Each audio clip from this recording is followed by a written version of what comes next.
बेटियों, आज तक हमारे पास जो कुछ ज्ञान था वो हमने आपको दे दिया, लेकिन हम आशा रखते हैं इन डिग्री के साथ जो जीवन यापन करोगे, आप जीवन में सदैव सत्य का आचरण करोगे। सत्य एक ऐसा शब्द है कि जिसमें जीवन की समस्त अच्छाइयों का प्रवाह होता है।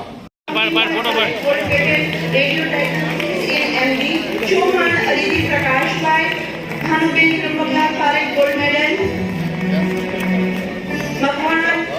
योगेश कुमार इन बीपीटी, शुक्ल पंक्ति LLB, पंजाब बंसली हरेश भाई इन MA।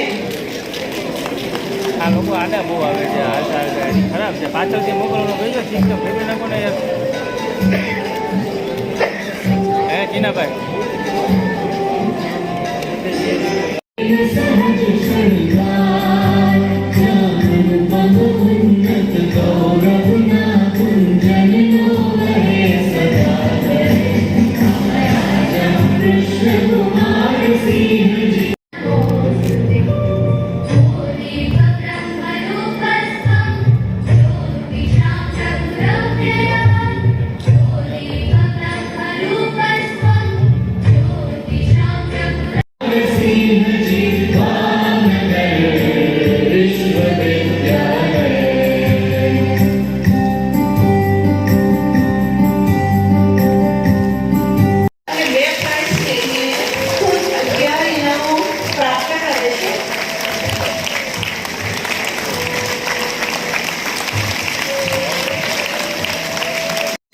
આપની પાસેથી એક અપેક્ષાઓ છે। આ પદવીદાન આપના પરિશ્રમનું પરિણામ, આપની માતા પિતાના સંઘર્ષનું પ્રતિબિંબ।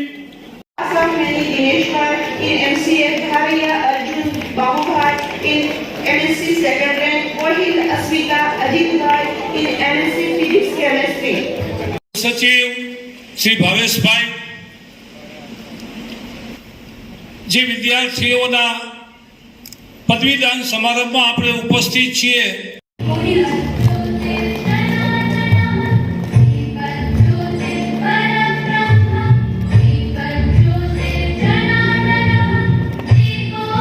समारोह को आरंभ करने की अनुमति देता हूँ। धन्यवाद महोदय। मंचासी अतिथियों से ભાવનગર યુનિવર્સિટીનું જેની સાથે નામ જોડાયેલું છે અને આપણા બોર્ડ ઓફ મેનેજમેન્ટના સદસ્યશ્રીઓ, એક્ઝિક્યુટિવ કાઉન્સિલના સદસ્યશ્રીઓ, એકેડેમિક કાઉન્સિલના સદસ્યશ્રીઓ અને ડીનશ્રીઓ,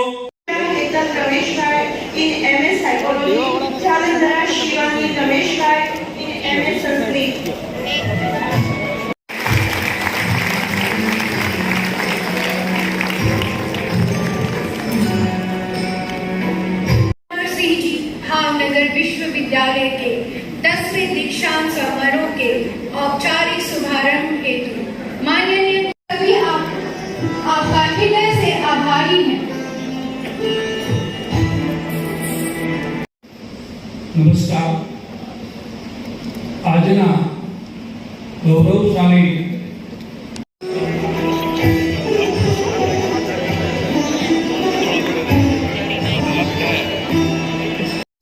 देवव्रत जी, श्रीमती नीमूबेन बांगड़िया जी, श्री जीतू भाई वाघाणी जी,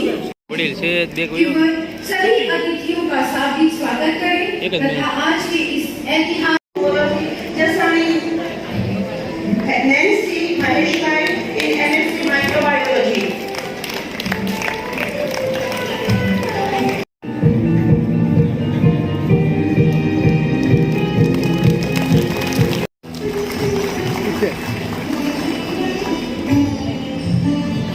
अब मैं कला संकाय के dean Shri professor KM Joshi ji से निवेदन करती हूँ कि वे सभी संकाय के डीन श्री का नेतृत्व करते हुए विद्यार्थियों को उपाधि प्रदान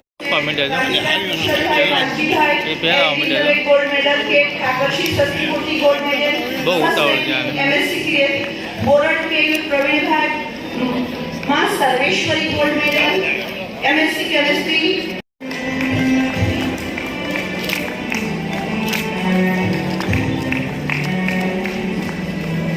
स्वीकार करके आप हमें अनुग्रहित किए हैं, इसके लिए हम आपकी कृतज्ञता प्रकट। नो हाले આવી ઇફેક્ટ इसके लिए हम आपके अत्यंत आभारी हैं।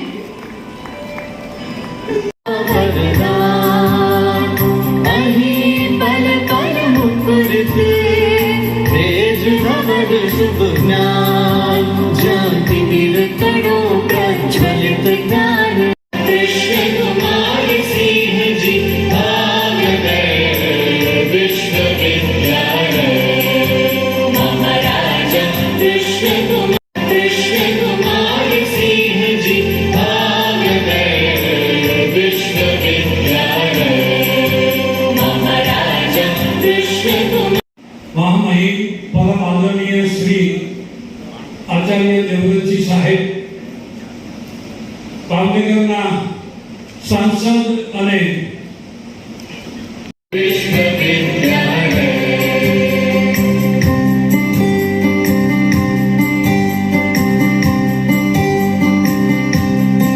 ऋणं कृत्वा कृतं पिबेत् भस्मीभूतस्य देहस्य पुनरागमनं कुतः।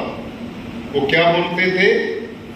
जब तक जियो सुख से जियो, ऋण लेकर के खूब घी पियो, मरने के बाद में किसने देना और किसने लेना ये सब कहने की बातें।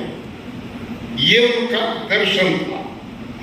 लेकिन भारतीय दर्शन हमारे गुरुकुलों में, हमारे विश्वविद्यालयों में जो पढ़ाया जाता था वो दुनियादारी का भी पाठ पढ़ाया जाता था और अध्यात्म का भी पढ़ाया जाता था। जैसे पक्षी एक पंख से नहीं उड़ सकता, दोनों चाहिए। जैसे बिजली में ठंडा तार भी और गर्म तार भी, अर्थ भी नेगेटिव भी और पॉजिटिव भी, दोनों जब मिलते हैं तो पूर्णता होती। कोई आदमी ये कहे ब्रह्म सत्यम जगत मिथ्या, केवल भगवान ही सत्य, दुनिया बिल्कुल झूठी है, ये भी गलत बात है।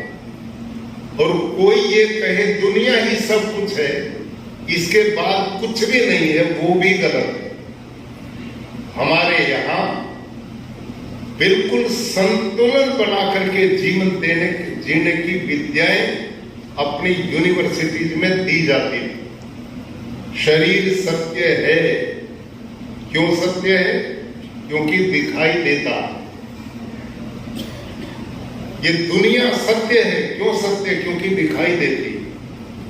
इनको हम झूठा नहीं कह सकते, लेकिन ये परम सत्य नहीं है। इस शरीर की ओट में आत्मा है और इस संसार के पीछे परमात्मा है। ये जो दुनिया की चकाचौंध है ना, ये इस संसार की चकाचौंध नहीं है, इसकी ओट में बैठे परमात्मा के चकाचौंध के कारण ये। और ये शरीर जो बोल रहा है ना, हाथ हिल रहे, आप यहां बैठे, इसके पीछे न दिखने वाला आत्मा वो है। तो ये सब कुछ गति है। इसलिए हमारे यहां पढ़ाया जाता था, यत् चक्षुषा न पश्यति येन चक्षुंसी पश्यति। हम क्या सोचते हैं कि हमारी आंख देखती है, लेकिन ये कतई गलत है।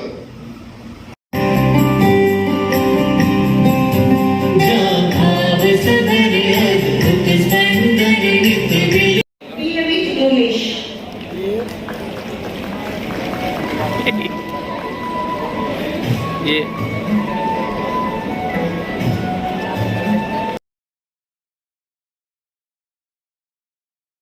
नहीं जा रहा और न कोई इस दिशा में सोचता।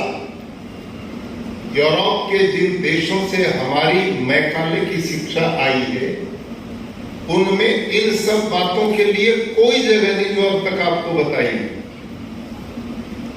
वहां जीवन केवल भोगवाद के लिए जिया जाता, eat drink and B Mary, ये जीवन उनका उद्देश्य है, क्योंकि वो इसी जन्म को मानते हैं, अगले कि नहीं। तो फिर क्या है? आंख जिसके द्वारा देखता है वो सत्य है, हाथ जिसके कारण उठता वो सत्य है, हम जिसके कारण गतिशील हैं वो सत्य है। आपने और मैंने कई बार देखा है, जब किसी व्यक्ति की मृत्यु हो जाती है तो उसे धरती पर लेटा देते हैं। आप सबसे मैं पूछता हूं, किस लिए धरती पर लेटाते हैं? कि अब बेचारा ये चारपाई का भी अधिकारी नहीं रहा जो बनाई, ये घर बार जो बनाया था उसका भी अधिकारी नहीं रहा, ये कोठी बंगले जो बनाए थे कोई साथ चलने को तैयार नहीं। और ये दुनिया वाले कितने चालाक हैं, जब आदमी मरता है उसको स्नान कराते हैं। क्यों भाई? स्नान कोई संध्या में बैठाना है, स्नान मना नहीं होता उसको। ऋणम कृत्वा कृतं पिबेत् भस्मी भूतस्य देहस्य पुनर्आगमनम कुतः। वो क्या बोलते थे? जब तक जियो सुख से जियो, ऋण लेकर के खूब घी पियो, मरने के बाद में किसने देना और किसने लेना ये सब कहने की बातें। ये उनका दर्शन था। लेकिन भारतीय दर्शन हमारे गुरुकुलों में, हमारे विश्वविद्यालयों में जो पढ़ाया जाता था वो दुनियादारी का भी पाठ पढ़ाया जाता था और अध्यात्म का भी पढ़ाया जाता था। जैसे पक्षी एक पंख से नहीं उड़ सकता, दोनों चाहिए। जैसे बिजली में ठंडा तार भी और गर्म तार भी, अर्थ भी नेगेटिव भी और पॉजिटिव भी, दोनों जब मिलते हैं तो पूर्णता होती। कोई आदमी ये कहे ब्रह्म सत्यम जगत मिथ्या, केवल भगवान ही सत्य, दुनिया बिल्कुल झूठी है, ये भी गलत बात है। और कोई ये कहे दुनिया ही सब कुछ है, इसके बाद कुछ भी नहीं है, वो भी गलत है। हमारे यहां बिल्कुल संतुलन बना करके जीवन जीने की विद्याएं अपनी यूनिवर्सिटीज में दी जाती है। शरीर सत्य है। क्यों सत्य है? क्योंकि दिखाई देता। ये दुनिया सत्य है। क्यों सत्य? क्योंकि दिखाई देती। इनको हम झूठा नहीं कह सकते, लेकिन ये परम सत्य नहीं है। इस शरीर की ओट में आत्मा है और इस संसार के पीछे परमात्मा है। ये जो दुनिया की चकाचौंध है ना, ये इस संसार की चकाचौंध नहीं है, इसकी ओट में बैठे परमात्मा के चकाचौंध के कारण ये है।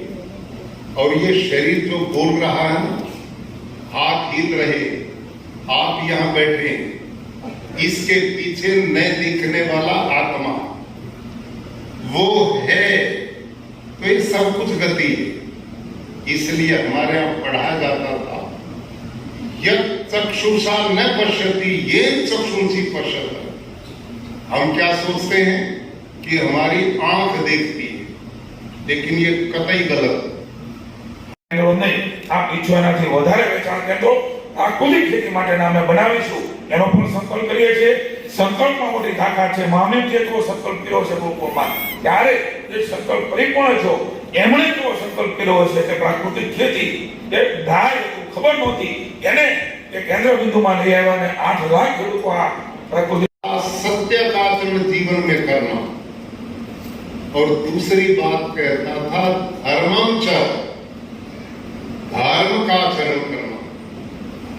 अब जो व्यक्ति जीवन में असत्य को त्याग कर सत्य का ही आचरण करता, धर्म मतलब कर्तव्य के प्रति सजग, गंभीर और दृढ़ है, तो जीवन की पूर्णता अपने आप आ जाती है।